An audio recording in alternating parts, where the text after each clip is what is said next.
एक बार एक मुर्गी को एक बड़ा अंडा मिला। बेचारी मुर्गी ने सोचा कि शायद यह उसी का अंडा है, इसलिए उसने उसे भी अपने बाकी अंडों के साथ शामिल कर लिया। जल्द ही वह दिन भी आ गया जब अंडों से बच्चे बाहर निकलने लगे, लेकिन उस बड़े अंडे से अब तक कोई बच्चा बाहर नहीं आया था। तभी अचानक वह अंडा भी फूट गया, पर उससे निकला चूजा मुर्गी के बाकी बच्चों जैसा बिल्कुल नहीं था। वह किसी अजीब पक्षी का बच्चा लग रहा था, मगर मुर्गी ने जरा भी भेदभाव नहीं किया और उसे अपने गले से लगा लिया। धीरे धीरे बच्चे बड़े होने लगे। मुर्गी के बाकी बच्चे जमीन खोदकर खुद कीड़े ढूंढकर खाते थे, पर उस चूजे के लिए इस तरह शिकार करना बहुत मुश्किल था, इसलिए मुर्गी खुद उसे खाना लाकर खिलाती थी। वह चूजा छोटे छोटे दाने तक नहीं खा पाता था, जिसे देखकर उसके भाई बहन उस पर हंसते थे, लेकिन वह मासूम चूजा उनकी बातों का बिल्कुल भी बुरा नहीं मानता था। एक दिन अचानक उसकी नजर आसमान पर गई, जहाँ दो बड़े पक्षी बहुत ऊंचाई पर उड़ रहे थे। उन्हें देखकर उसका मन भी उड़ने को हुआ, पर दुर्भाग्य से वह उड़ने की कोशिश में गिर गया। जब उसने खुद को अपने भाइयों के साथ देखा तो उसे यकीन हो गया कि वह उनसे बहुत अलग है। लेकिन एक दिन जब वह किसी कीड़े का शिकार कर रहा था, तभी अचानक एक बाज झपट्टा मारकर उसके छोटे भाई को उठा ले गया। ये देखकर वह चूजा बिल्कुल नहीं घबराया। अपने भाई को बचाने के लिए वह बहादुरी से बाज के पीछे उड़ चला और पूरी हिम्मत जुटाकर उस बाज को पीछे से नोच लिया। बाज के चंगुल से उसका भाई तो आजाद हो गया, लेकिन इस लड़ाई में वह चूजा थोड़ा घायल हो गया था।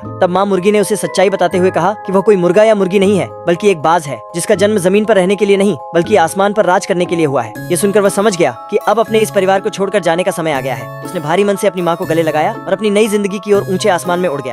क्या आपको पंछी पसंद है? कमेंट में बताओ।